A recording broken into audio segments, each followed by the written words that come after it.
Bueno, esta conferencia se titula El último llamado, la última advertencia a la tierra, porque eso es básicamente lo que vamos a hablar. Es el capítulo 14 en el libro de Apocalipsis que nos dice cuál es el mensaje final para un mundo que se ha enloquecido. Apocalipsis 14. Después miré y vi que el Cordero estaba de pie sobre el monte de Sión y con él 144,000 que tenían el nombre de él y el de su padre escrito en la frente.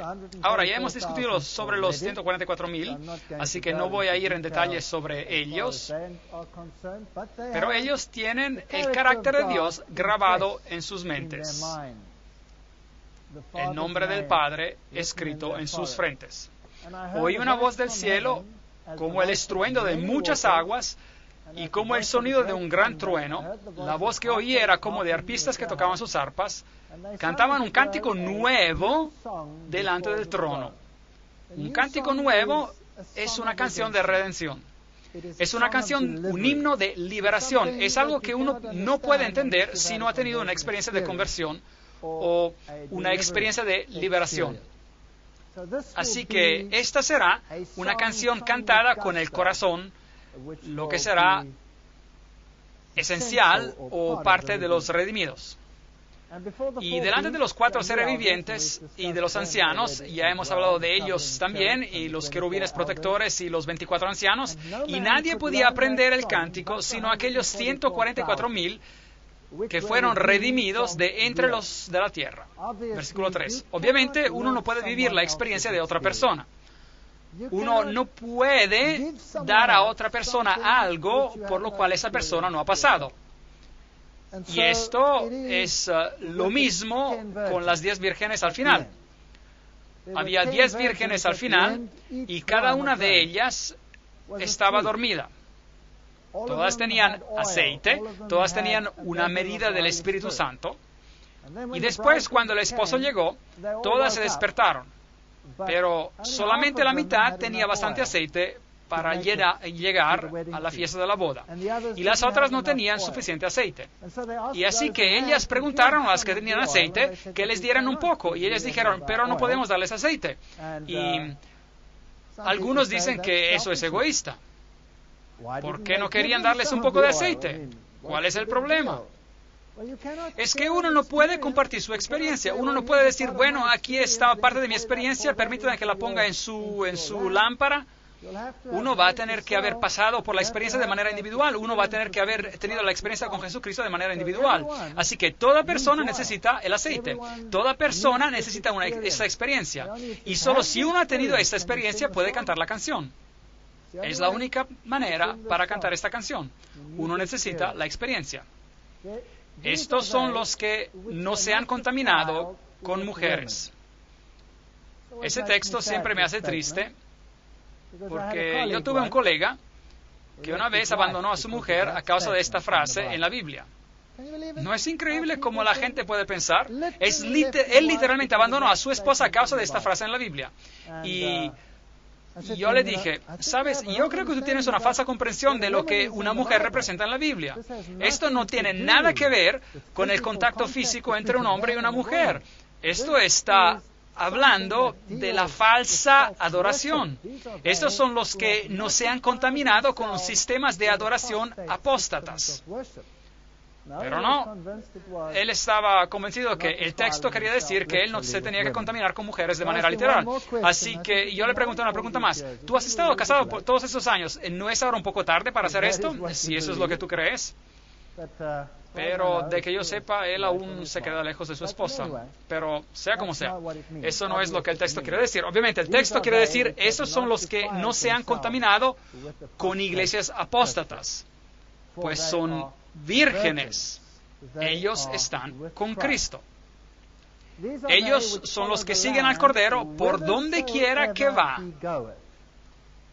Estos fueron redimidos de entre los hombres como primicias para Dios y para el Cordero. Y en sus bocas no fue hallada mentira, pues son sin mancha delante del trono de Dios. ¿Por qué? ¿Porque ellos tienen justicia perfecta, acaso? De hecho, sí la tienen, pero no es de ellos. Le ha sido imputada, dada, es justicia impartida. Así que ninguno de nosotros somos vírgenes en sentido espiritual, ninguno de nosotros somos vírgenes, pero en Jesucristo lo somos, porque en Él el perdón es tan completo que uno no tiene pecado, y uno es como si nunca hubiese pecado, y de consecuencia es virgen ante sus ojos. ¡Qué bendición maravillosa! Y en sus bocas no fue hallada mentira. Y cuando yo pienso a mí mismo, ¿es eso cierto acerca de mí mismo? Yo tenía la mente como aguas negras por toda mi vida. En sus bocas no fue hallada mentira. ¿Puede Dios simplemente limpiar de esa manera? Si Él lo puede hacer. Si Él lo puede hacer. Pues son sin mancha delante del trono de Dios. Versículo 5. ¿Por qué? Porque Él es un cordero sin mancha. Y Él se presenta por mí. Isaías 48. Oíd esto, casa de Jacob, que os llamáis del nombre de Israel. Israel, los que han luchado con Dios y han ganado. Los que han dicho a Dios, yo no te dejaré ir si no me bendices. No se rindan, aférrense y después por fe acepten que es así.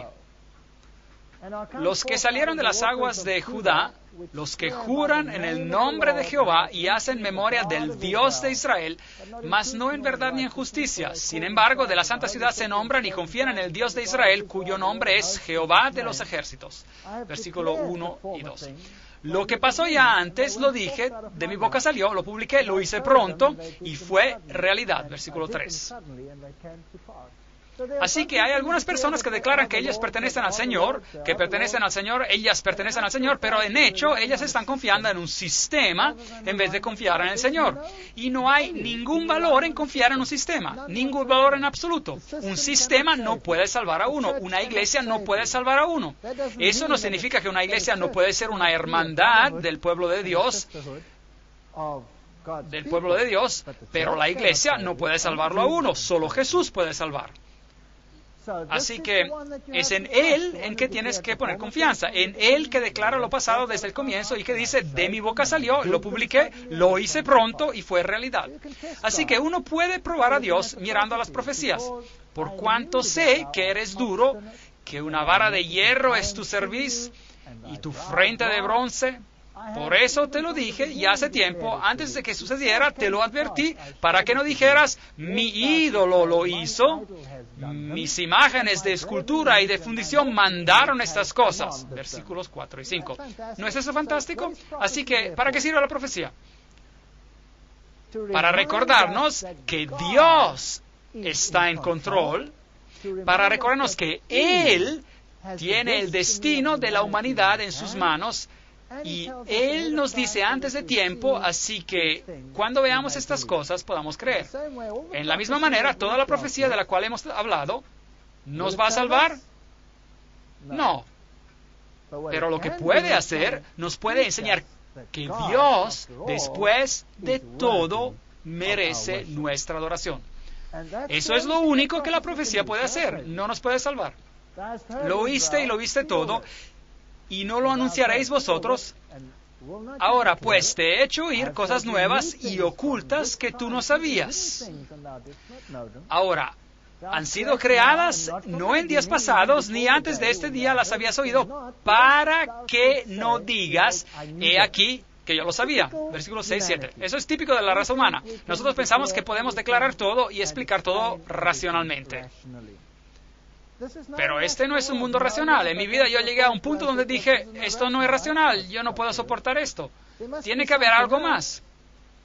Y después encontrar que Dios ha predicho todos los eventos de la historia antes de tiempo para que yo pudiera creer que Él existe. Increíble, eso es verdaderamente algo increíble. Sí, nunca lo habías oído, ni nunca lo habías sabido. Ciertamente no se abrió antes tu oído, porque sabía que siendo desleal habías de desobedecer, por tanto te llamé rebelde desde el vientre. Versículo 8. Eso es todo lo que somos, eso es todo lo que somos. Por amor de mi nombre, contenderé mi ira, y para alabanza mía la reprimiré para no destruirte. He aquí te he purificado, y no como a plata, te he escogido en horno de aflicción. Versículos 9 y 10. ¿Saben cuántas veces he escuchado a personas que dicen, el cristianismo son unas muletas? ¿Y han escuchado esa expresión? Y yo digo, increíble, el cristianismo son unas muletas. Pues vengan y háganse cristianos y tomen a mis muletas. Diviértanse.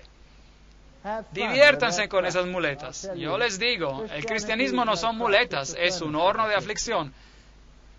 Y es doloroso de vez en cuando. ¿Por qué? Porque tenemos que cambiar. Se trata de desarrollar un carácter. Es el desarrollar nuevos caracteres en Jesucristo.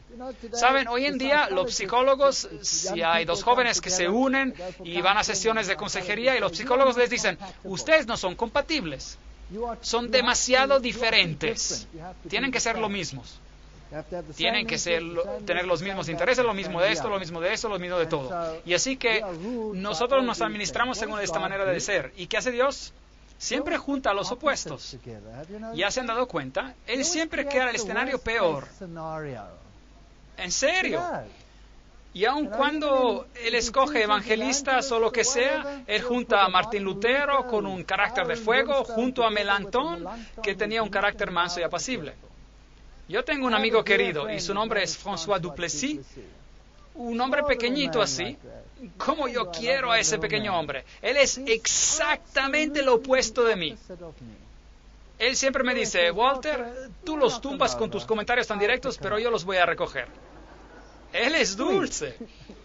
Y él puede hacer eso. Él puede poner el bálsamo para calmar el dolor. Y él dice, tú empiezas a hablar y después yo voy a poner mi delantal y voy a aplicar el aceite y vendar las heridas. Y saben, es así que Él trabaja. Así que Dios une a los supuestos. Ahora, este fuego de la aflicción, ¿quién puede cambiar el carácter de uno? ¿No es acaso solo alguien que lo quiere a uno? ¿Ya se han dado cuenta de eso? Si yo voy al trabajo y hay un colega ahí que me da problemas y yo le digo, bueno, adiós, y me voy a la casa, él no me puede fastidiar. Pero ¿qué pasa si mi esposa me da problemas? Ya no puedo decirle adiós. Así que alguien tiene que ceder, ¿correcto? Y normalmente los hombres tienen estos caracteres explosivos, aunque los tiempos están cambiando y las cosas se están cambiando en estos días, pero como sea, ¿quién lo puede cambiar a uno? Dios utiliza personas para cambiarte y utiliza los que están cerca de ti para cambiarte. El fuego de la aflicción es para hacerte ver tu carácter. Nadie te puede hacer ver tu carácter de manera tan clara como alguien que está cerca de ti. Nadie lo puede hacer mejor. Y si tú eres grosero con alguien y a ellos no le importa porque son familia, ellos me van a ignorar y se van a salir de mi vida para siempre. Pero si yo soy grosero con mi esposa, ¿qué pasa? Bueno, ella puede contraatacar, ella puede hacer eso, pero también puede ser calma y llorar unas lágrimas. Y esas lágrimas pueden ser mucho peor que contraatacar. ¿Y ya se han dado cuenta de eso? Sí, eso lo puede preocupar a uno, seguir dándole vueltas en la cabeza y refinarlo a uno. Y todo eso impacta el carácter de uno y cómo uno se mueve en la vida. Y eventualmente, bueno, uno llega al punto que es mejor que uno empiece a cambiar, porque uno no puede seguir siendo así para siempre. Uno se tiene que apaciguar, tiene que ser más suave, tiene que ser así. Así que Dios utiliza a personas que lo aman a uno para ayudarlo a cambiar, a pesar de lo doloroso que eso puede hacer. Y Él dice, trabajen sobre esto. Así que Él toma a dos personas y las pone en el fuego de la aflicción y pasa lo mismo en la iglesia. Si ustedes pensaban que la iglesia iba a ser un sitio de delicias o no, no. Estos son hermanos y hermanas de tipo diferentes. Oh, sí. Hay todo tipo de peces en esta red y yo les digo, estos peces es algo en serio. Algunos de ellos tienen espinas bien duras en ellos. Algunos de estos animales en el arca son muy puntiagudos. Algunos son como rinocerontes que te pueden dar un golpe que te permanece negro y azul por 6 semanas. Y es una de esas situaciones donde no te puedes simplemente ir. Yo conocí a un hombre. Este hombre ya está muerto ahora. Era un hombre anciano. Y este hombre era el hombre más miserable que yo he visto en mi vida.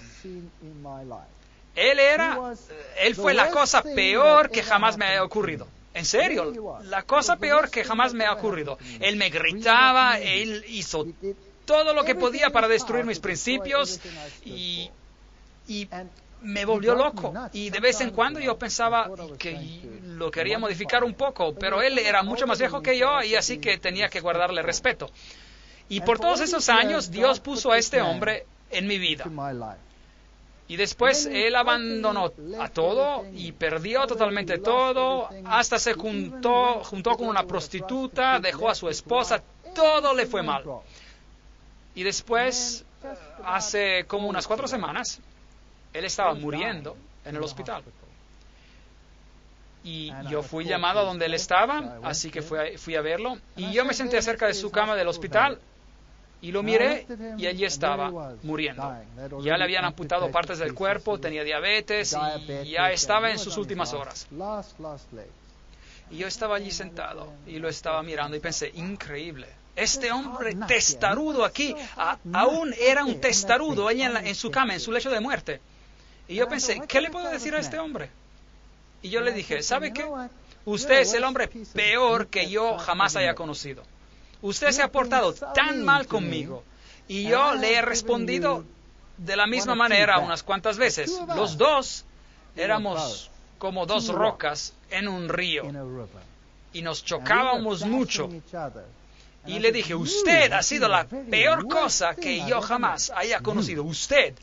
¿Y usted me quiere decir que se va a morir y todo lo que aconteció entre nosotros va a ser para nada? ¿Todo para nada? ¿Todo ese dolor por el cual nosotros pasamos va a ser para nada? Yo quiero que ese dolor valga algo, que usted va a estar en el cielo. ¿Me entiende? Y es así como le hablé. Yo jamás he hablado así a una persona en su lecho de muerte, jamás. Y él se puso muy meditativo y después me dijo, sí, pero es demasiado tarde. Y yo le dije, ¿por qué es demasiado tarde? Y él me dijo, yo he arruinado toda mi vida y ya no puedo arreglar las cosas. Y yo le dije, bienvenido. Todos hemos arruinado a nuestras vidas y no la podemos arreglar. Así que, ¿por qué no tomas tu derrota total y la das a Jesucristo? ¿Por qué no le das a Él tu derrota? Y después, Él la va a arreglar. Y él me dijo, ¿cómo puedo regresar y arreglar eso? Y he abandonado a mi esposa, y estoy viviendo con esta, y estoy haciendo esto, y estoy haciendo eso. Y yo le dije, ¿qué vas a hacer? ¿Tú crees que te vas a levantar? Tú sabes que estás viviendo en tus últimas horas. ¿No vas a poder arreglar todo eso? Da esa derrota al Señor también. Y él me dijo, regresa mañana. Así que yo regresé el próximo día, y nosotros hablamos, y fue algo muy bello. Y las lágrimas empezaron a correr de sus ojos, y él dio su vida al Señor, y todo cambió. Él conocía la verdad. Y él me dijo, ¿sabes? Yo odio cuando un grupo piensa que ellos tienen la verdad. Yo odio cuando ellos piensan que tienen la verdad. ¿Qué derecho tienen ellos de tener la verdad? Y saben, es verdad. Mucha gente dice, bueno, ustedes los adventistas del séptimo día, ustedes creen que tienen la verdad. Son una gente miserable. ¿Y todos los otros qué? ¿Qué son ellos? ¿Qué tienen? ¿Una mentira? Yo digo, si lo piensan bien, no es una doctrina complicada. No es una doctrina complicada para nada. Es amar a Jesús por todo lo que Él ha hecho por ti, dale a Él el honor y la gloria y sé obediente. ¿No es lógico guardar los mandamientos de Dios? Sí es lógico. ¿Y cuál es pues su problema? Eso es todo. Obediencia y fe en sus méritos. Esto es el Evangelio en 2 palabras. ¿Y qué hay de malo con eso? ¿Estás satisfecho con un evangelio cambiado? ¿Con los mandamientos cambiados? ¿Con una denominación con un descuento del 10% o lo que sea? Uno tiene que guardar solo 9, uno menos, tenemos un descuento del 10% o lo que sea. Y él empezó a pensar y tomó su decisión. Y murió en paz. ¿Y saben qué? Yo tuve el privilegio de hacer el sermón de su sepelio. Y todos estaban allí. Su familia estaba allí, su esposa estaba allí, su amiga novia estaba allí. Ellos estaban allí todos juntos y estaban todos abrazándose. ¿No parece eso imposible? Ese es el fuego de la aflicción. Así que el Señor nos pone en situaciones donde entramos en contacto con los que amamos y podemos escapar de la situación o podemos permitir que nos cambie. Esa es nuestra elección. Y si creamos lágrimas, y si creamos dolor, también lo que podemos decir es, el problema está en mí. Y cuando me doy cuenta de que el problema está en mí, entonces Dios puede trabajar conmigo. Por mí, por amor de mí mismo lo haré, para que no sea profanado mi nombre y mi honra no la daré a otro. Óyeme, Jacob, y tú, Israel, a quien llamé, yo mismo, yo el primero, y yo también el último. Mi mano fundó también la tierra, mi mano derecha midió los cielos con el palmo. Al llamarlos yo, comparecieron juntos. Isaías 48, 11 a 13. Reconozcan a Dios. Juntaos todos vosotros y oíd. ¿Quién hay entre ellos que anuncie estas cosas? Aquel a quien Jehová amó ejecutará su voluntad en Babilonia y su brazo estará entre los caldeos. Versículo 14. Ven aquí, ahora le está comparando a aquellos que elevan sus propios estándares, que tienen su propia religión, los que no necesitan a Dios. Eso es lo que los caldeos representaban.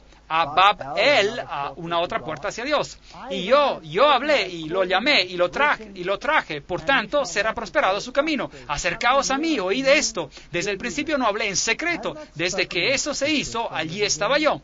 Y ahora me envió Jehová el Señor y su Espíritu. Versículos 15 y 16. Así ha dicho Jehová, Redentor tuyo, el Santo de Israel.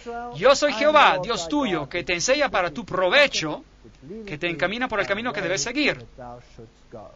Y Dios sabe lo que es lo mejor. ¿Por qué no seguirlo a Él?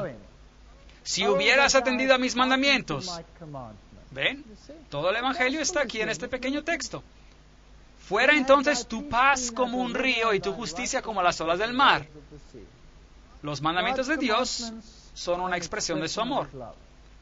Fuera como la arena tu descendencia y los renuevos de tus entrañas como los granos de la arena. Nunca su nombre sería eliminado ni borrado de mi presencia. Salid de Babilonia, huid de entre los caldeos. Anunciadlo con voz de alegría, publicadlo, llevad la noticia hasta lo último de la tierra. Decid, redimió Jehová a Jacob su siervo. Versículos 19 y 20. ¿Pueden ver al Evangelio aquí? Permanezcan alejados de los que dicen, yo lo puedo hacer. Yo puedo alcanzar a Dios por medio de mis obras, cualquiera que sea el sistema. Aquí dice, el Señor Jehová ha hecho esto. Él me ha redimido. Y si no se dice esto, no nos encontramos en la religión correcta. Ese es el Evangelio. Si hubieras atendido a mis mandamientos, fuera entonces tu paz como un río y tu justicia como las olas del mar. Versículo 18. No es una doctrina complicada, es una doctrina muy simple. Nosotros la hacemos complicada. Así que, ¿cuál es el último llamado, la última advertencia al mundo? Está involucrado en el mensaje de los 3 ángeles. Y los encontramos en el libro de Apocalipsis y se encuentran en los versículos que siguen lo que leímos al comienzo. El mensaje del primer ángel, ¿qué nos dice? Bueno, leamos. En medio del cielo vi volar otro ángel. Ese es un mensajero en el medio del cielo, difundiendo su luz por todo el cielo, que tenía el evangelio eterno para predicarlo a los habitantes de la tierra, a toda nación, tribu y pueblo, y decía a gran voz, temed a Dios y dadle gloria a Dios, porque la hora de su juicio ha llegado. Adorad a aquel que hizo el cielo y la tierra, el mar y las fuentes de las aguas. Y otra vez encontramos, Apocalipsis 14, 6 y 7, el sello de Dios. Así que el mensaje del primer ángel dice, estamos viviendo en el tiempo del juicio, pongan atención a la palabra, adorad a Dios, adorad a Dios, adorad a aquel que hizo el cielo y la tierra, el mar y las fuentes de las aguas. Apocalipsis 14, 7. ¿Qué tengo que hacer para decir al mundo que yo reconozco a Dios como tal? Es simple. Guardar el sábado. ¿Por qué? Porque este concepto está en el corazón del mandamiento del sábado. En 6 días hizo Jehová los cielos y la tierra, el mar y todas las cosas que en ellos hay. Y Éxodo 20, 11. Por tanto, Jehová bendijo el sábado y lo santificó. Y Deuteronomio 5, 15. Acuérdate de que fuiste siervo en la tierra de Egipto y que Jehová tu Dios te sacó de allá con mano fuerte y brazo extendido, por lo cual Jehová tu Dios te ha mandado de que guardes el sábado. El sábado es una señal de la creación. El sábado es una señal de la redención. Él nos sacó de la tierra del pecado y nos trajo a la fuente de su gracia. Así que, de la misma manera que fuimos creados por Él, fuimos también redimidos por Él.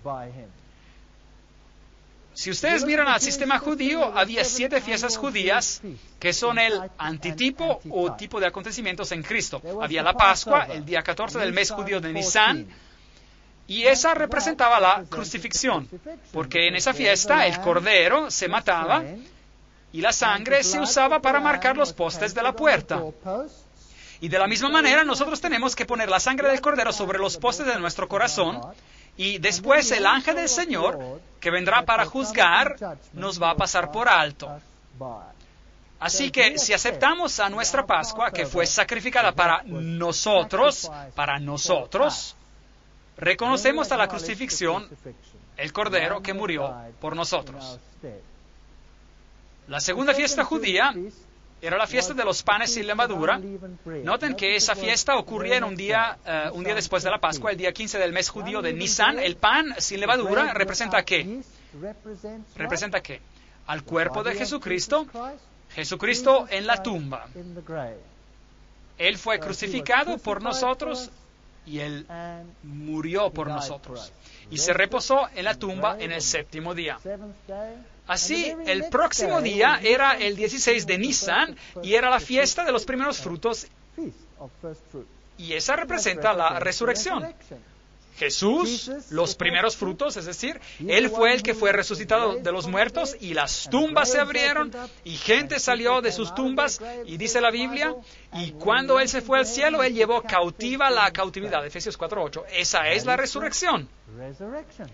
Así que en sus fiestas anuales, los judíos festejaban simbólicamente el más grande acontecimiento que iba a ocurrir en la historia de la humanidad. Y la crucifixión, la tumba y la resurrección eran celebradas en sus fiestas.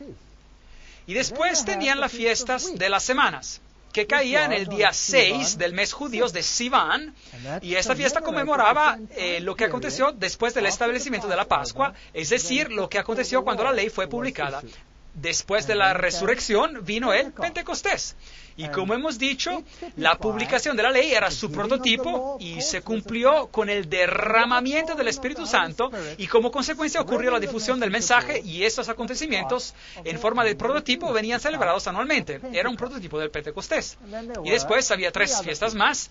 La fiesta de las trompetas, en el primer día del mes de Tishri, anunciaba el juicio, el movimiento de la segunda venida de Cristo, y cuando se tocaba una trompeta, quería decir que un gran evento pronto iba a acontecer. Las trompetas se tocaban antes del juicio, así que anunciaban al juicio, con el movimiento de la segunda venida que dice, porque el tiempo de su juicio ha llegado, Apocalipsis 14:7. Y después había el día de la expiación en el día 10 del mes de Tishri, y esto representa el juicio pre-investigativo o juicio antes de la venida de Cristo. Obviamente Dios está juzgando porque cuando Él regresa a la tierra, su recompensa galardón está con Él. ¿No es esto correcto? Así que si Él regresa con su recompensa, obviamente eso significa que un juicio ya ha acontecido. Así que ese juicio está aconteciendo en el cielo en este momento. Así que ese era el día de la expiación y representaba este periodo cuando el sumo sacerdote se encontraba en el lugar santísimo, y cuando él salía de allí, los pecados, como prototipo, venían transferidos al macho cabrío, y este venía enviado al desierto. Noten que él no moría, así que él no se convertía en el que llevaba los pecados y no era el sustituto. Él venía alejado del campamento de Israel, y los pecados que habían sido confesados venían removidos del santuario y eternamente cancelados como si nunca hubieran existido. Y la última fiesta era la fiesta de los tabernáculos en el día 15 del mes de Tishri, donde ellos se construían cabañas y celebraban con grande gozo. Esa fiesta representaba el regresar a la casa, la segunda venida de Jesucristo. Así que en las fiestas judías anuales había incluida toda la historia del Evangelio. El día de la expiación era la purificación anual del santuario terrenal. Así que aquí el sumo sacerdote ingresaba con la sangre, y él administraba en el lugar santísimo, y él hacía expiación para todo el santuario, y cuando salía, el santuario simbólicamente había sido purificado del registro del pecado. Así que el día de la expiación era un día de juicio. El día del juicio había llegado. El sumo sacerdote tomaba la sangre e ingresaba en el lugar santísimo, y él la aspergía y hacía expiación para el santuario y para las impurezas del pueblo.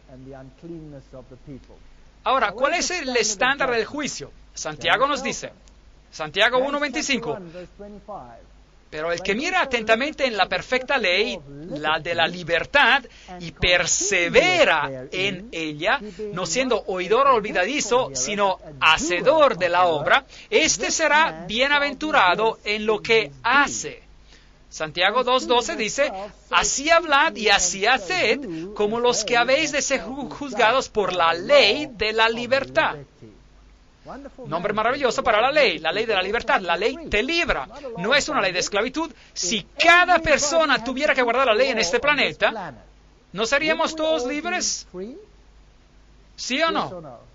Claro que sí, eso tiene sentido. Fuera entonces tu paz como un río y tu justicia como las olas del mar, si cada persona guardara la ley. ¿Qué es pecado? Todo aquel que comete pecado infringe también la ley, pues el pecado es infracción de la ley. Primera de Juan 3:4. Eso es lo que es pecado. Así que si usted quiere tener una relación de obediencia, bueno, usted tiene que guardar la ley de Dios. Pero donde no hay ley, tampoco hay transgresión. Romanos 4:15. Así que debe haber habido una ley desde el comienzo, ¿sí o no? Sí, de lo contrario no hubiera habido ninguna transgresión, Romanos 6:23, porque la paga del pecado es muerte. Pero ¿qué nos dice el pequeño verso antes de este?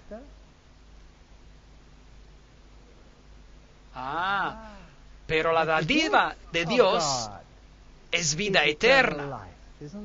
¿No es así?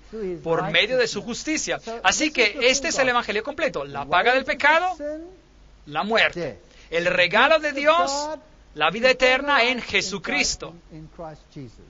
Ahora, la paga o el pago es algo que uno recibe por algo que uno ha hecho, ¿correcto? Así que si usted escoge quebrantar la ley de Dios, la consecuencia es la muerte. La solución a esto, como todos pecamos, es la salvación por gracia por medio de la fe. ¿No es eso correcto? Todos nosotros somos salvos por gracia. ¿Significa eso acaso que tenemos que dejar afuera esa frase que dice que no tendríamos que pecar? El pecado nos separa de Dios, pero vuestras iniquidades han hecho división entre vosotros y vuestro Dios. Isaías 59:2. Porque la paga del pecado es muerte, mas la dádiva de Dios es vida eterna en Jesucristo, Señor nuestro. Romanos 6:23. Allí está el versículo completo. Este es un evangelio eterno. El pecado mata. La vida eterna en Cristo, la vida está en Cristo. Así que acepten la vida en Cristo y dejen de pecar. ¿Es eso bíblico? ¿Qué dijo Jesús a la mujer encontrada en adulterio? No peques más. Sí, exactamente eso dijo. Él dijo, ¿dónde están los que te acusaban? Y ella responde, yo no sé, Señor, ellos se han ido. Y él que dice, ni yo te condeno. Esa es la gracia. Vete y no peques más. Juan 8:11. ¿Qué es eso? Obediencia. Ese es el evangelio eterno. Pero hoy en día, el mundo ha modificado el evangelio eterno. Siempre dejan una parte a un lado. Uno tiene que tener la forma completa. El pecado no se enseñoreará de vosotros, pues no estáis bajo la ley, sino bajo la gracia. ¿Qué pues? ¿Pecaremos porque no estamos bajo la ley, sino bajo la gracia? De ninguna manera. Romanos 6, 14, 15. ¿Acaso la ley se elimina porque ahora estamos bajo la gracia? ¿Quebrantaremos ahora la ley porque estamos bajo la gracia? No. ¿Se acuerdan de esa cita de las iglesias carismáticas que les leí, que dice que si uno guarda la ley de Dios, uno no tiene el Espíritu Santo? Increíble. ¿Qué tipo de evangelio está enseñando el mundo hoy en día? Porque por las obras de la ley ningún ser humano será justificado delante de él, ya que por medio de la ley es el conocimiento del pecado, Romanos 3, 19, 20. Así que yo no soy salvo por mis buenas obras, yo soy salvo porque tengo a un Salvador. Claro que sí, es la única razón por la cual yo puedo ser salvo, pero la ley me dice lo que es bueno y malo. Y por esto yo sé lo que es bueno y malo y puedo distinguir entre los dos. Luego, ¿por la fe invalidamos la ley? De ninguna manera, más bien confirmamos la ley, Romanos 3:31. En otras palabras, nosotros tendríamos que ser hacedores de la ley, no para salvarnos, pero porque amamos al Señor. De manera que la ley es santa y el mandamiento santo, justo y bueno, Romanos 7:12. No existe el concepto de que no tenemos que guardar la ley de Dios. 4 evangelios: Mateo, Marco, Lucas y Juan. La gente dice, ¿saben qué? Se repiten el uno con el otro, pero no es así. Ellos se aumentan el uno al otro, sí, pero ellos no se repiten el uno con el otro. En Mateo, Cristo viene descrito como el rey. En Marcos, Cristo es descrito como el servidor. En Lucas, Cristo viene descrito como totalmente hombre. En Juan, Él viene descrito como totalmente divino. Todo en uno. Si queremos representar al Evangelio eterno, tenemos que poner la ley y la gracia en perspectiva y tenemos que servir a Jesús como Rey y lo tenemos que imitar como servidores. Él fue hombre, Él murió para nosotros para que Él pudiera sentir nuestra humanidad y compartir con nuestras debilidades y lo tenemos que reconocer como Dios. Él no es nada de menos, no lo podemos degradar. Los primeros 5 libros de Moisés, Génesis, el libro de los orígenes, la caída y la promesa de la redención, Éxodo, Cristo nuestro santuario, Él es el que nos conduce, la columna de nubes y la columna de fuego, Levítico, Cristo nuestro sacrificio, Números, Cristo nuestra guía, Deuteronomio, Cristo nuestra recompensa. Toda la Biblia es acerca de Jesucristo y ese es el Evangelio eterno.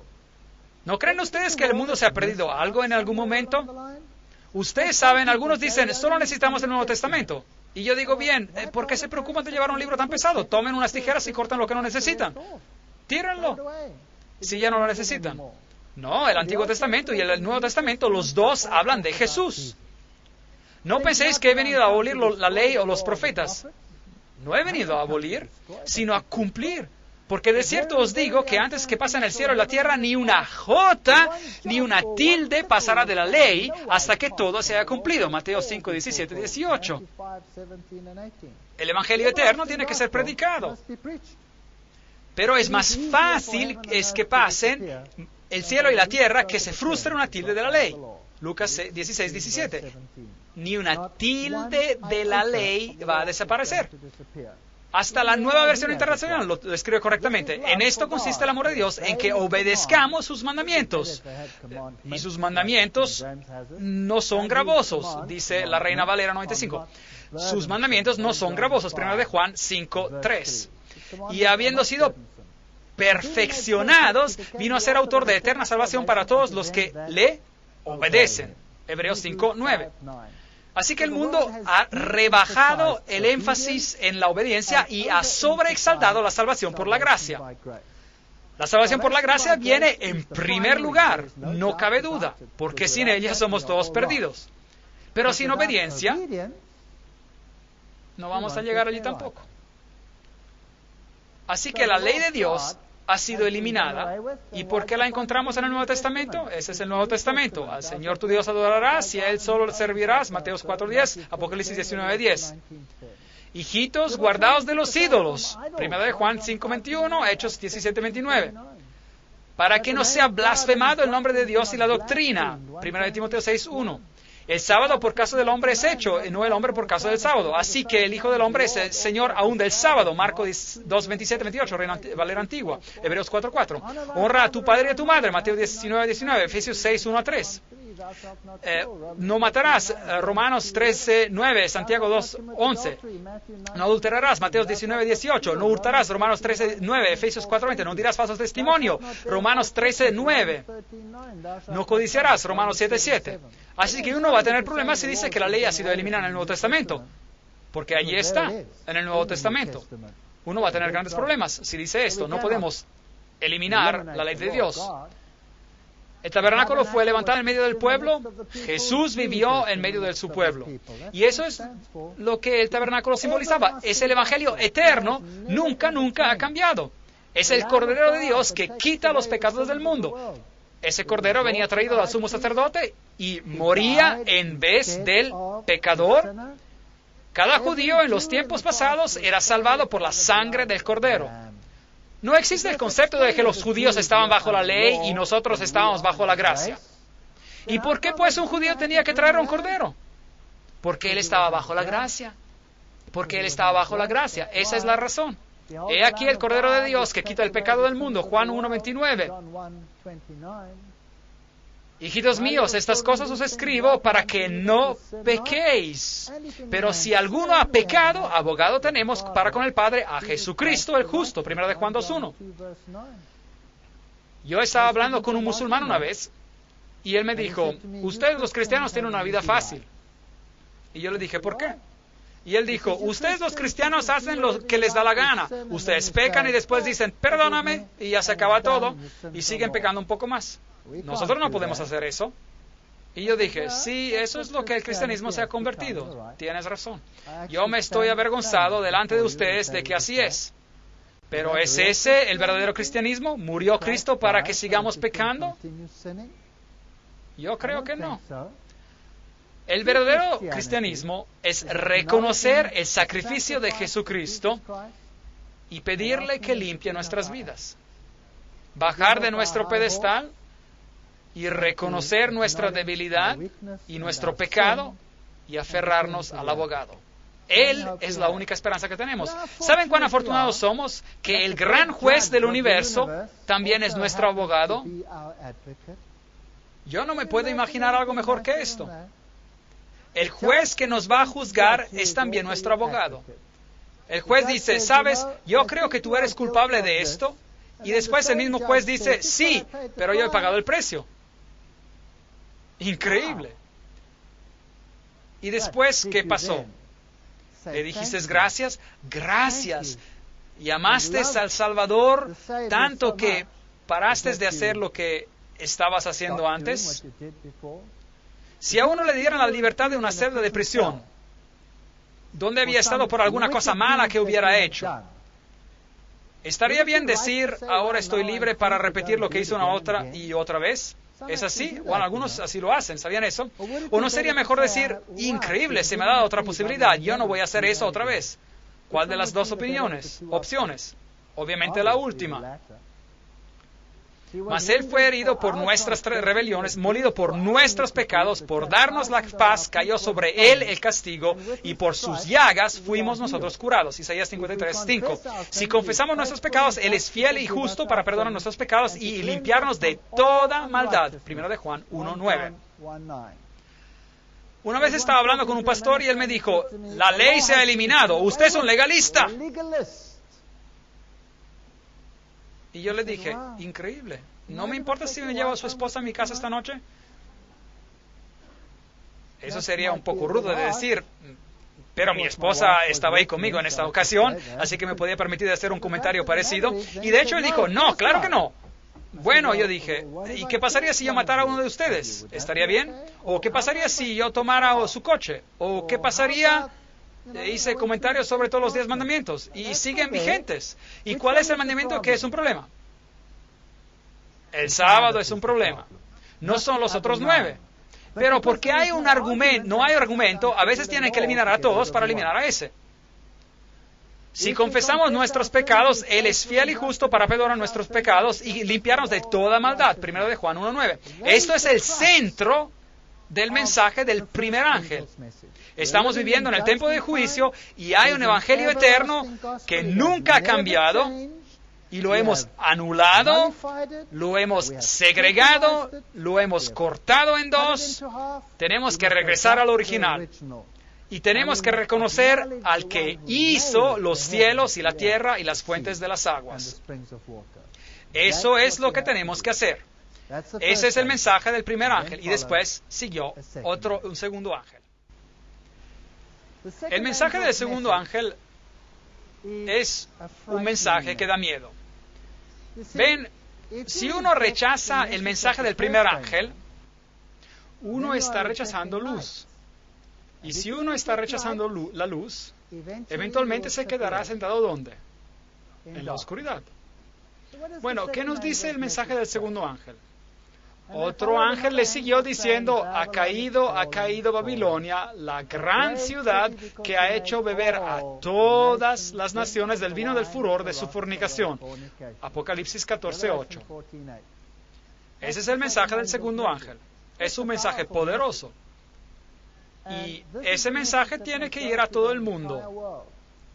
¿Y cuál es el punto si yo voy al mundo y les digo, mundo, Babilonia ha caído? ¿Haría eso una diferencia? ¿No tendría que explicarle a alguien lo que Babilonia es antes de que les diga que ha caído, sí o no? Claro que sí. Si la gente no sabe lo que Babilonia es, ¿cuál es el punto de darles este mensaje? Así que, ¿quién es Babilonia? Uno tiene que ir a la antigua Babilonia para descubrir lo que Babilonia es. ¿Qué era Babilonia? Babilonia era un sistema religioso que era muy atractivo para los israelitas. Y ellos fueron y escogieron a esa religión en vez de su religión 9 veces sobre 10. Ellos seguían regresando a Babilonia. ¿Por qué? Porque es mucho más cómodo tener su propia vía hacia Dios en vez de escuchar a los requisitos de Dios. El vino de Babilonia, ¿qué es el vino de Babilonia? El vino de Babilonia es la doctrina falsa. Mensajes Selectos en Inglés, volumen 2, página 68, nos dice: el vino de Babilonia es exaltar el sábado falso y espurio sobre el sábado que el Señor Jehová ha bendito y santificado para que el hombre se beneficie de él. Y también es la inmortalidad del alma.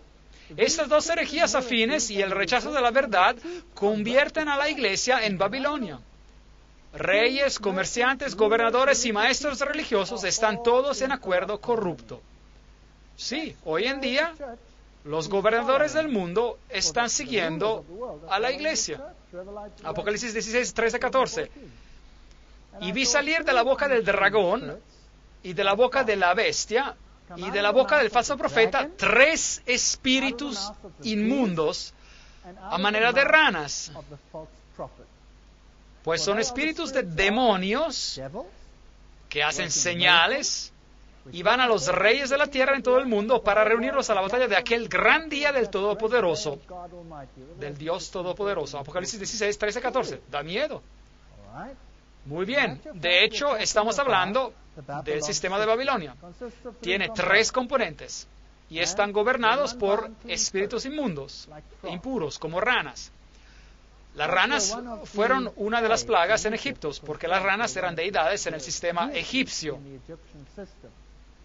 Así que aquí están ellas y salen de la boca del dragón, de la bestia y del falso profeta.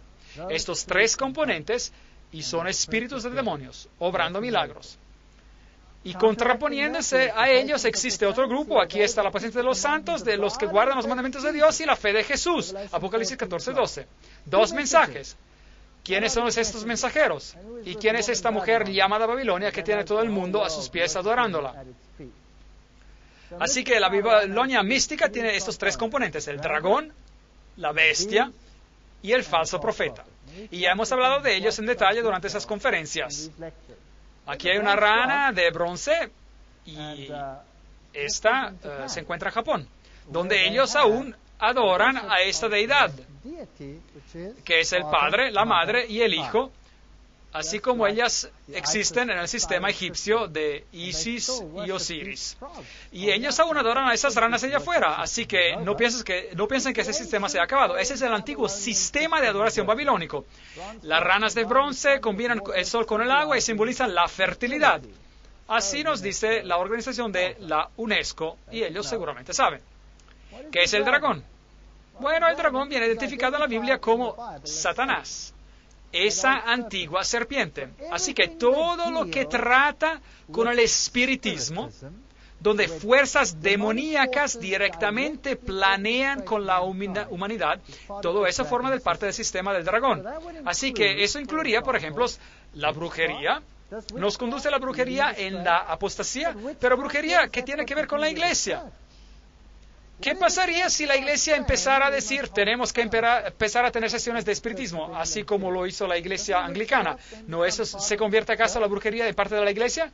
¿No ingresa de manera disimulada, infiltrada acaso el sistema babilónico de adoración en la iglesia? ¿Quiénes son estos sacerdotes de Roma? Los obispos vagantes, ambulantes, errantes, que están involucrados en el ocultismo y controlan lo que ocurre detrás del movimiento de la nueva era. ¿Y qué hay de la filosofía mundial? Ayn Rand, The Virtue of Selfishness, la virtud del egoísmo. ¿Hay acaso virtud en el egoísmo? No, pero según el pensamiento humano, hay virtud en el egoísmo. De hecho, Robert Schuller enseña, la autoestima es en realidad lo que uno necesita. No la estima de Dios, pero la autoestima. Yo creía que Jesús tenía que crecer y yo disminuir. Juan 4:30. ¿Quieren saber algo que es un pequeño secreto?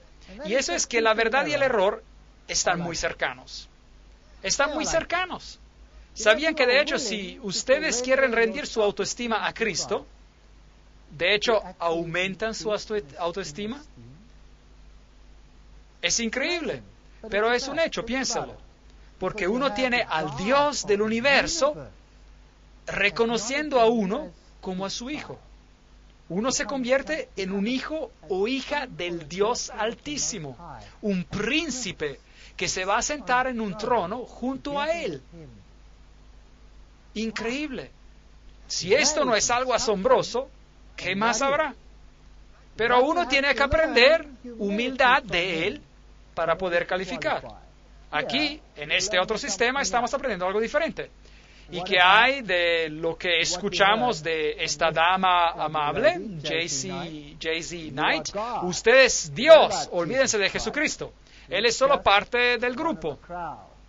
El espiritismo en todas sus formas, donde el hombre se hace pasar por Dios para ser adorado. 2 Tesalonicenses 2:4. Así que tenemos todos los reyes divinos, el Dalai Lama, todos estos reyes, en los sistemas de adoración del mundo. Y estos sistemas de adoración se están uniendo bajo las Naciones Unidas para formar una gran religión unida.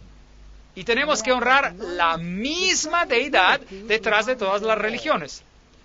Y yo tengo un problema con eso. ¿Cómo puedo honrar a una deidad que exalta el yo si yo mismo estoy adorando a una deidad que representa la humildad? Las dos son incompatibles. Pero todas ellas se están juntando en este sistema súper grandioso. Bhagwan Sri, adorado a pesar de ser un ser humano. Le da eso a una autoestima, de hecho le roba a uno de su dignidad. O como Maitreya, como apareció en Nairobi, y la gente que lo adoraba como a Jesucristo. Se nos dice en las iglesias hoy en día que Harry Potter está muy bien. Y los niños se visten como Harry Potter para venir y practicar sus valores en la iglesia. Eso es brujería. Así que, ¿acaso no ha incorporado la iglesia la brujería en sus sistemas? ¿Sí o no? Por lo menos la tolera. Hay muchas personas en la iglesia que están horrorizados por lo que está ocurriendo. Y yo opino que Dios permite que todo esto se vuelva de peor en peor en peor para que a ellos despierten y vean qué ha ocurrido con la iglesia. La iglesia se ha convertido en Babilonia, permitiendo la adoración del dragón en su mismísimo medio. ¿Y qué del espiritismo moderno con las hermanas Fox? Aquí ellas están. Empezó con un golpear, toc, toc, toc, y eventualmente se desarrolló en sesiones espiritísticas completas y adoración demoníaca. Bueno, vimos que los padres fundadores de los movimientos cristianos modernos, de las asociaciones para investigaciones psíquicas, eran los grandes obispos, Westcott, Hort y todos ellos, y que de hecho reescribieron la Biblia para nosotros, por así decir, que ellos tenían sus sociedades para espíritus y comunicaban con los espíritus. ¿No es eso acaso el espiritismo en la iglesia? El espiritismo dice que los muertos saben más que los vivos. Entonces la serpiente dijo a la mujer, no moriréis. Génesis 3:4. En este caso, como en otros textos bíblicos, el diablo dijo la verdad y el Señor está en el error. A.W. Sprague, espiritista. Bien directo, ellos hablan sin rodeos. El principio fundamental del espiritismo es que el ser humano sobrevive a la muerte corporal y que ocasionalmente, bajo condiciones que aún no están completamente comprendidas, nosotros podemos comunicarnos con los que ya han muerto. J. Arthur Hill, Espiritismo, Historia, Fenómenos y Doctrina, de página 25. Esto es el espiritismo en el mundo. La Biblia dice, cuando tú mueres, tú estás muerto. Tu única esperanza está en la resurrección, y esa es tu única esperanza.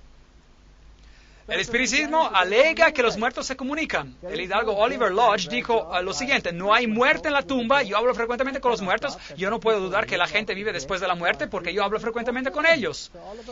Bueno, los reyes de nuestra era lo hacen por todos sitios. El príncipe Carlos tiene sesiones regulares con Patton, que está muerto desde mucho tiempo, y el príncipe Carlos es la cabeza oficial de la iglesia anglicana.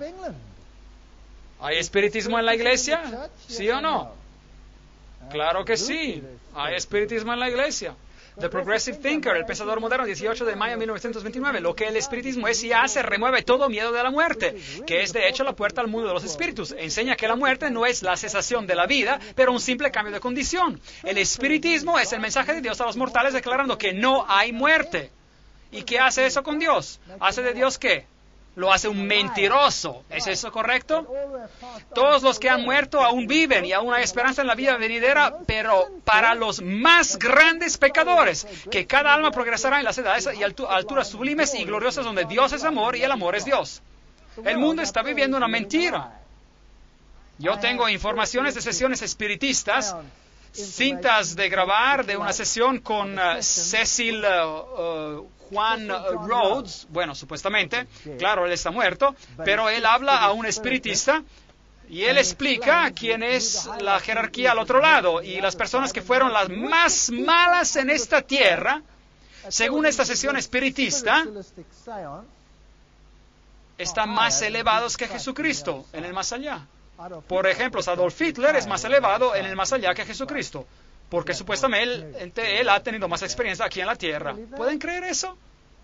Bueno, estas son doctrinas terribles, terribles, doctrinas de demonios que están siendo propagadas en las iglesias, porque virtualmente todas las iglesias hoy en día propagan la doctrina de una vida que continúa después de la muerte. ¿Con quién habló Alice A. Bailey cuando habló ella con Dwal Cool? Si los muertos están esperando la resurrección, ¿con quién habló ella? ¿Quién es Dwal Cool? Él es un demonio. Eso es lo que es. Aquí está el sitio web oficial de la iglesia de Satanás. Este hombre aquí, Anton LaVey. ¿Tienen buenas doctrinas? Sí. Pero la iglesia de Satanás es una iglesia reconocida en el mundo. Y está al lado de las otras iglesias en una comunidad de todas las iglesias. ¿Qué tienen en común la luz y la oscuridad? ¿Se ha enloquecido acaso nuestro mundo? Aquí está el sumo sacerdote del satanismo y él es supuestamente responsable de yo no sé cuántos sacrificios de seres humanos.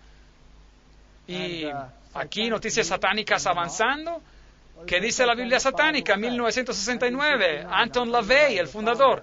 Satanás representa la indulgencia en vez de la abstinencia. Satanás representa la existencia vital en vez de sueños espirituales. Satanás representa la sabiduría pura en vez de la decepción hipócrita. Satanás representa la amabilidad para aquellos que se la merecen en vez de amor derrochado sobre ingratos. ¿Saben qué? El reino del cielo es para estos que escuchan. Id pues a la salida de los caminos y llamad a la boda a cuantos halléis. Mateos 22:8. A los cojos y a los paralíticos, a estos y a esos. ¿Y cuántas veces nosotros los despreciamos? No, amémoslos. Llevemos a los brazos de la iglesia, porque ellos formarán el reino de los cielos. Que Satanás se ría de nuestras debilidades y de nuestras mentes minusválidas y de nuestros cuerpos minusválidos. Él aún no ha visto nada. Espere hasta cuando esas personas sean transformadas y reciban lo que Dios ha preparado para nosotros. Ellos lo van a juzgar a Él. Así que Satanás representa la venganza en vez de dar la otra mejilla. Satanás representa la responsabilidad hacia el responsable en vez de preocuparse de vampiros psíquicos. Satanás representa al hombre como a otro animal, a veces mejor, pero muchas veces peor de los que caminan sobre cuatro patas. El hombre, por su desarrollo divino, espiritual e intelectual, se ha convertido en el animal más despiadado, cruel de todos. Así que somos dioses, es la misma enseñanza. Satanás representa todos los así llamados pecados porque ellos conducen a la gratificación física, mental y emocional. Satanás ha sido el mejor amigo que la iglesia jamás haya tenido porque él la ha mantenido activa todos estos años. Esta es la Biblia de Anton LaVey. Ahora, si usted considera cuánto del conocimiento de este libro se ha infiltrado, convertido en doctrina de iglesia. Sorprendentemente, asombrosamente, mucha doctrina. El ojo que todo lo ve de Lucifer, bueno, uno ve aquí cosas interesantes, la cúspide del ojo, esta cosa pequeña aquí en el medio, el ojo de Lucifer. ¿Saben ustedes que este fue el primer juego de computadora en el mundo? Pac-Man. Pac. ¿Se acuerdan de él? Que comía todo. Interesante, increíble. Así que el espiritismo, el componente del dragón, es todo lo que tiene que ver con la actividad demoníaca, disfrazada de vez en cuando como de iglesia y de vez en cuando como satanismo puramente demoníaco, y a todos ellos se les da la bienvenida en los brazos de Babilonia. ¿Y qué hay de la bestia? Bueno, es el catolicismo, desafortunadamente. Eso es lo que la Biblia enseña. Todos los atributos del papado se aplican al poder de la bestia. Él es el que tiene la seña de Horus, y todas las religiones mundiales serán sujetas a él. Él es todas las cosas a todos los hombres. Aquí él recibe el tilak del hinduismo, aquí él besa el Corán. Ya hemos hablado de esas cosas. Un Cristo muerto no puede comunicar. El cuerpo de Cristo es Dios en la hostia, literalmente haciendo Dios de un pedazo de pan. ¿Puede eso salvarlo a usted? No. Créame, y yo he tratado de hablar con él, pero él no responde. Él no responde. Y sustituyéndolo con María, este es el escudo del Vaticano, el dragón, con el blasón en la insignia papal, en el Museo Vaticano. Vatis significa el que divina, y Can es la serpiente, Vaticano, la serpiente que divina. Eso es lo que significa. Así que si seguimos al poder de la bestia, estamos en problemas. Apocalipsis 13:4, y adoraron al dragón, que había dado autoridad a la bestia, y adoraron a la bestia, diciendo, ¿quién como la bestia y quién podrá luchar contra ella? Así que si yo reconozco a Roma como la cabeza espiritual de las iglesias, bueno, entonces estamos reconociendo el liderazgo de Babilonia en vez del liderazgo de Jesucristo. ¿Y a qué apuntan los jesuitas? Según ellos solamente buscan dar más gloria a Dios, pero si uno examina los hechos, uno encontrará que ellos apuntan solamente a tener el dominio universal. Ellos se han rendido indispensables al Papa, que sin ellos no podría existir, porque el catolicismo es identificado con ellos. Ellos se han rendido indispensables a los gobernadores y tienen las revoluciones en sus manos, y de esa manera, sea bajo un nombre u otro nombre, son ellos los que dominan al mundo. Ese es un hecho. Todas estas revoluciones de las cuales hemos hablado, todas estas muertes y todo este caos está bajo el control de ellos. Así que creando caos, ellos pueden crear la orden mundial que ellos desean, y nosotros tenemos que estar sujetos a ellos. Así que este es el otro componente de Babilonia. ¿Y quién es el falso profeta? Esto es muy triste. Después vi otra bestia que subió de la tierra. Tenía 2 cuernos semejantes a los dos de un cordero. Apocalipsis 13:11. Este es otro sistema cristiano, pero hablaba como un dragón. Y ya hemos hablado de esto en Apocalipsis 13. Esta representa al poder protestante de los Estados Unidos, que surge y toma el poder y hace una imagen de la bestia y se convierte como ella. Y el protestantismo, que tendría que representar la libertad y la justicia, hoy en día no es nada más que masonería disfrazada. La Estatua de la Libertad es masona, una alianza santa, que de hecho es una alianza maldita.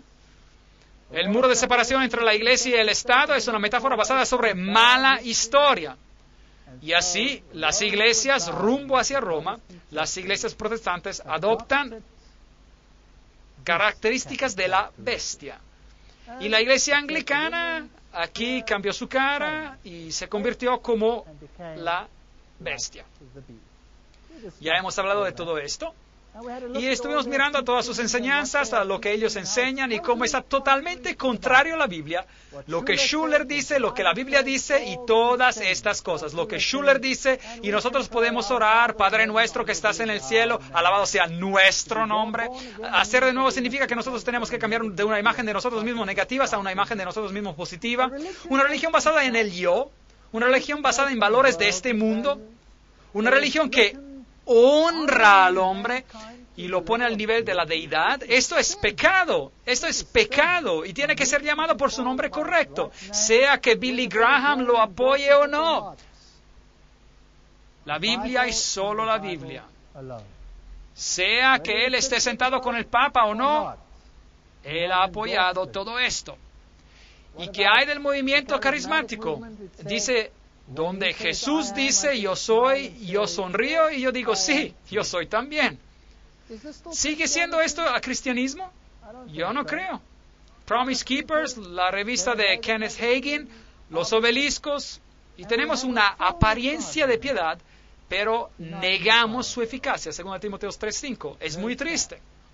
O Benny Hinn, quien dice, yo soy, yo soy, yo soy. No digan yo tengo, digan yo soy. Tú eres todo lo que Él era y todo lo que Él es y Él jamás será. ¿Es eso cristianismo? Yo no creo. ¿Qué es esto? Esta es falsa profecía. Esta es falsa predicación. Esta es una mentira y tiene que ser revelada. Y así vemos el componente del dragón en las iglesias, y el componente de la bestia en las iglesias, y el componente del falso profeta en las iglesias. Todo tiene que ser revelado por lo que es. Y el mensaje sale al mundo. Babilonia no es lo que parece. Ha caído, ha caído. Y después sigue otro ángel. Ahora, ¿ustedes creen que las iglesias aceptarán este reproche? ¿Sí o no? No, no lo aceptarán. ¿Lo aceptarán los individuos? Sí, yo doy gracias a Dios por esto, porque si no toda la predicación sería en vano. El mensaje del tercer ángel, que dice, Apocalipsis 14, 9, 10, y un tercer ángel lo siguió diciendo a gran voz, si alguno adora a la bestia de su imagen y recibe la marca en su frente o en su mano, él también beberá del vino de la ira de Dios, que ha sido vaciado puro en el cáliz de su ira, y será atormentado con fuego y azufre delante de los santos ángeles y del Cordero. Increíble. Nunca ha salido un mensaje tal por parte de Dios. Este es material potente. Y ya hemos hablado de esto anteriormente, porque ya hemos estudiado la marca en la frente y en la mano, cuando hablamos sobre Apocalipsis 13, así que revisen esa conferencia. Ahora, ¿qué era? ¿De qué se trataba todo eso? Él también beberá del vino de la ira de Dios, que ha sido vaciado puro en el cáliz de su ira. Sin misericordia esta vez, destrucción total, y será atormentado con fuego y azufre delante de los santos ángeles y del Cordero. ¿Qué significa eso? ¿Qué significa eso? Hay aún 2 conferencias más que seguirán sobre este tema. El humo de su tormento sube por los siglos de los siglos. ¿Qué significa eso? No tienen reposo de día ni de noche los que adoran a la bestia y a su imagen, ni nadie que reciba la marca de su nombre. Versículo 11. ¿Qué significa eso? ¿Qué es esto por los siglos de los siglos? Bueno, tomaremos 2 conferencias para aclarar todo esto. Las últimas 2. Y después de eso tendremos paz eterna. Apocalipsis 14, 9, 10. Porque en 6 días hizo Jehová los dioses y la tierra, el mar y todas las cosas que en ellos hay, y reposó el 7º día. Por tanto Jehová bendijo el sábado y lo santificó. Éxodo 28, 11. Acuérdense que es una señal entre mí y el Señor, y Él se reposó en el 7º día, y Él se reposó, y la señal significa una marca. Así que Dios tiene una marca, es el sábado, y tenemos que entender la marca de Dios, su señal, su sello, y estudiamos todo esto en Apocalipsis capítulo 13. Y me dio Jehová las 2 tablas de piedra escritas con el dedo de Dios. Nadie se tenía que meter con ellas. Deuteronomio 9:10. Así que el sello de Dios, la marca de Dios, está en el corazón de su ley, es el sábado, y da autoridad, como hemos dicho, a toda la ley. Ahora, ¿somos salvos guardando toda la ley? No, pongámoslos bien en claro, pero sin guardar la ley, ¿seremos salvos? No, ¿ven? Siempre hagan también la pregunta contraria. Y el punto de esto es, si nosotros no somos salvos guardando la ley, ¿cómo somos salvos? Por la gracia. La gracia nos salva al 100%. La gracia nos salva. Somos salvos por gracia. Ahora, si yo guardo la ley, ¿qué estoy reconociendo cuando guardo la ley? Yo estoy reconociendo una autoridad más elevada que yo mismo. ¿Es eso correcto? Si yo guardo la ley, yo estoy reconociendo a un poder más elevado que yo mismo. Y si yo la guardo exactamente como Él ha dicho, yo estoy reconociendo su autoridad. ¿Es eso correcto? Así que, ¿cuál justicia estoy honrando? La justicia de Jesús. No piensen que diciendo yo guardo la ley, uno es legalista. No. De hecho, guardando la ley, si uno lo hace de la manera correcta, uno está difundiendo la justicia por la fe. Porque uno está honrando la superioridad de Dios en la vida de uno. Uno está reconociendo su propia dependencia de Dios. Y uno se pone en armonía con los deseos de Dios, porque uno reconoce que Dios tiene conocimiento total. ¿Tiene eso sentido? Así que, rehusando aceptar las leyes del hombre, pero aceptando las leyes de Dios, yo reconozco mi dependencia de Él y acepto su justicia por fe. Así que el mensaje de la marca de la bestia involucra la justicia por medio de la fe y la obediencia como su consecuencia. Es bien simple. Pero el Señor, creador del cielo y de la tierra, ese es su sello, su nombre, su título y su territorio. Y les di también mis sábados para que fueran por señal entre yo y ellos, para que supieran que yo soy Jehová, que los santifico. Así que, ¿de dónde viene la justicia de uno? De Dios, no de uno mismo. Esa es la justicia por la fe. Así que el mensaje del tercer ángel no es nada más que la justicia por la fe. Claro que sí. Uno lo podría interpretar como legalismo, si uno quisiera, pero de hecho, lo que uno está haciendo cuando guarda la ley, si uno lo entiende de la manera correcta, es reconocer y honrar a un poder superior. Si obedecéis cuidadosamente a los mandamientos que yo os prescribo hoy, guardaos pues que vuestro corazón no se deje engañar y os apartéis para servir a dioses ajenos e inclinaros delante de ellos. Por tanto, pondréis estas mis palabras en vuestro corazón y en vuestra alma y las ataréis como señal en vuestra mano y serán como insignias entre vuestros ojos. Deuteronomio 11, 13 a 20. Así que actuamos según ellos y pensamos según ellos. ¿Y la marca de la bestia? El domingo es nuestra marca de autoridad. Bueno, ellos mismos lo dicen. La iglesia es superior a la Biblia y esta transferencia de la observancia del sábado es una prueba de ese hecho. El periódico Registro Católico, Catholic Record, septiembre de 1923. Así que ella tomó el domingo pagano y lo hizo el domingo cristiano. Así que el domingo dedicado a Balder se convirtió en el domingo cristiano consagrado a Jesús. Ella lo reconoce, ella dice, claro que la Iglesia Católica alega que el cambio fue algo que ella hizo, y este hecho es una marca de su poder eclesiástico. Así que no es tanto una cuestión sobre un día, es más bien una cuestión de autoridad. Si yo obedezco a este sistema, yo estoy exaltando a las leyes humanas, y básicamente yo estoy diciendo, yo recibo la santificación ¿de quién? De la Iglesia, y eso es lo que ella quiere. Ninguna iglesia me puede dar la santificación. Ni la iglesia a la cual yo pertenezco. Ninguna iglesia me puede dar la santificación. Solo Jesucristo me puede dar la santificación. Eso es todo, nadie más. La Biblia dice, acuérdate del sábado para santificarlo. La Iglesia Católica dice, no. Por mi poder divino, yo he abolido el día sábado y te ordeno de guardar como santo el primer día de la semana. Y todo el mundo civilizado se inclina en obediencia reverente al mando de la Santa Iglesia Católica. Padre Enright, el centinela americano. Son bastante arrogantes sobre ese asunto. Bastante arrogantes. Así que, ¿a quién voy a reconocer, a honrar? ¿A los poderes de la tierra o a los poderes del cielo? Esa es la pregunta. Escojan ustedes a quién quieren honrar. ¿A Dios o al hombre? ¿El poder de la santificación por medio de Dios o el poder de la santificación por medio del hombre, que conduce a la muerte? Porque ¿cómo puede un hombre salvarlo a uno? El Papa Pío en el 1566 ordenó por medio del Concilio de Trento, agradó a la Iglesia de Dios que la celebración religiosa del día sábado fuera transferida al día del Señor, Catechismus Romanus.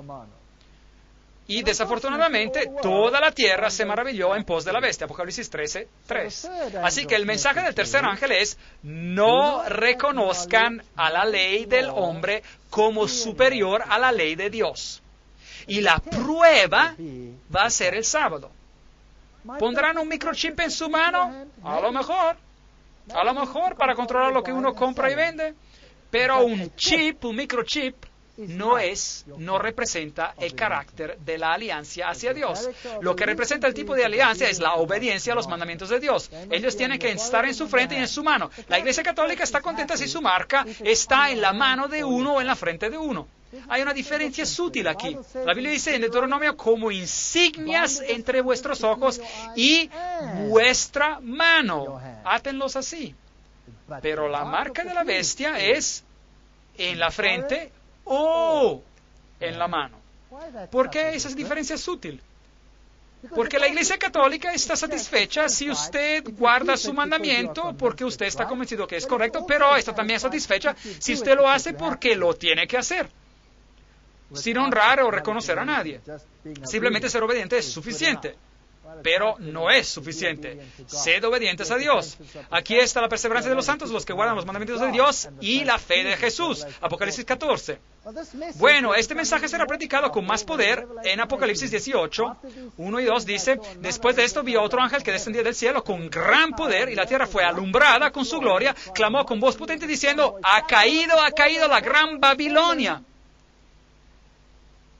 Y ahora miren a lo que ha acontecido. Se ha convertido en la habitación de demonios, en guarida de todo espíritu inmundo y en albergue de toda ave inmunda y aborrecible. Bueno, si uno rechaza a Dios, uno recibe a demonios. Porque todas las naciones han bebido del vino del furor de su fornicación. Los reyes de la tierra han fornicado con ella y los mercantes de la tierra se han enriquecido, etcétera, etcétera. Y oí otra voz del cielo que decía, salid de ella, pueblo mío, para que no seáis partícipes de sus pecados, ni recibáis parte de sus plagas. Así que Dios va a llamar a su pueblo fuera de Babilonia. Ellos tienen que salirse. Ellos tienen que ver que un sistema terrenal ha sido construido que no conduce a la justicia. Y no participéis en las obras infructuosas de las tinieblas, sino más bien reprendedlas. Efesios 5:11. Este es el último mensaje de advertencia al mundo. Es un mensaje duro. Es un mensaje muy duro. Es un mensaje muy impopular. Y después será un tiempo de angustia, cual nunca fue desde que hubo gente hasta entonces. Daniel 12:1. Cuando este mensaje acaba, este planeta ya no se va a ver igual. Y el que habita al abrigo del Altísimo morará bajo la sombra del Omnipotente. Salmos 91:1. Si uno escoge al Señor, uno no tiene nada que temer. El Señor se va a ocupar de uno. Él lo ha prometido. Él no ha prometido un jardín de rosas, pero por lo menos Él no es un mentiroso. Por lo menos Él no promete una utopía y después no cumple. Él dice, va a ser duro, pero yo me voy a cuidar de ti. Y el decreto saldrá, y el que es injusto, sea injusto todavía. Y el que es impuro, sea impuro todavía. Y el que es justo, practique la justicia todavía. Y el que es santo, santifíquese más todavía. Apocalipsis 22:11. El tiempo de gracia se cierra, la decisión ha sido tomada. Y después, Apocalipsis 18:1, después de esto vi a otro ángel que descendía del cielo con gran poder, y la tierra fue alumbrada con su gloria. El pueblo de Dios saldrá de Babilonia. Oí una voz desde el cielo, Apocalipsis 14, que me decía, escribe, bienaventurados de aquí en adelante los muertos que mueren en el Señor. Una frase extraña. Sí, dice el Espíritu, descansarán de sus trabajos, porque sus obras con ellos siguen. Miré, y he aquí una nube blanca, y sobre la nube uno sentado semejante al Hijo del Hombre, que tenía en la cabeza una corona de oro y en la mano una hoz aguda. ¿A qué sirve una hoz? Para la cosecha. Es el tiempo de la cosecha. Bueno, si uno muere, es en cierto modo una bendición, porque el Señor lo resucitará, nada que temer. Y si uno está vivo, bueno, es una bendición porque uno lo verá venir otra vez, aguardando la esperanza bienaventurada y la manifestación gloriosa de nuestro gran Dios y Salvador Jesucristo. Tito 2:13. Ese es el próximo acontecimiento. Este es el último mensaje de advertencia al mundo, seguido por la venida de Cristo. Porque el gran día de su ira ha llegado, ¿y quién podrá sostenerse en pie? Bueno, vamos a tener que responder a esa pregunta, Apocalipsis 6:17. Y la analizaremos en gran detalle en otra conferencia. Y otro ángel salió del templo gritando a gran voz al que estaba sentado sobre la nube, mete tu hoz y ciega, porque la hora de cegar ha llegado, pues la mies de la tierra está madura. El que estaba sentado sobre la nube metió su hoz en la tierra y la tierra fue cegada. Apocalipsis 16. Así que aquí hay una cosecha de la redención. Y otro ángel salió del templo que está en el cielo, llevando también una hoz aguda. Y salió del altar otro ángel que tenía poder sobre el fuego y llamó a gran voz al que llevaba la hoz aguda diciendo, mete tu hoz aguda y vendimia los racimos de la tierra porque sus uvas están maduras. Apocalipsis 14, 17, 18. Así que hay una primera cosecha y ahora hay una segunda cosecha. El ángel metió su hoz en la tierra y vendimió la viña de la tierra y echó las uvas en el gran lagar de la ira de Dios. El lagar fue pisado fuera de la ciudad y del lagar salió sangre que llegó hasta los frenos de los caballos en una extensión de 1.600 estadios. Apocalipsis 14, 19 a 20. Bueno, ¿qué significa todo esto? Bueno, el vino es la doctrina. Y aquí está la doctrina de la tierra en contraste con la doctrina celestial. Y la doctrina vendrá y sepultará a los caballos. ¿Y qué representaban los caballos? Al mensajero del Evangelio. Así que este mensajero del Evangelio que se difundió desde la tierra y que era una mentira porque venía de la tierra y quitó a Jesucristo, este mensajero será sumergido en su propia iniquidad y desaparecerá para siempre. Para siempre. Así que la elección es entre un sistema o el otro. O vamos con Cristo cuando Él venga, o formamos parte de la otra cosecha. La elección es nuestra. El mensaje final de advertencia, a pesar de parecer duro, es un mensaje de amor, porque nos llama a reconocer, a honrar a Jesús. Piensen en su simplicidad. Mi pueblo, Él está básicamente diciendo, yo los amo. Ha llegado el tiempo para que el juicio venga.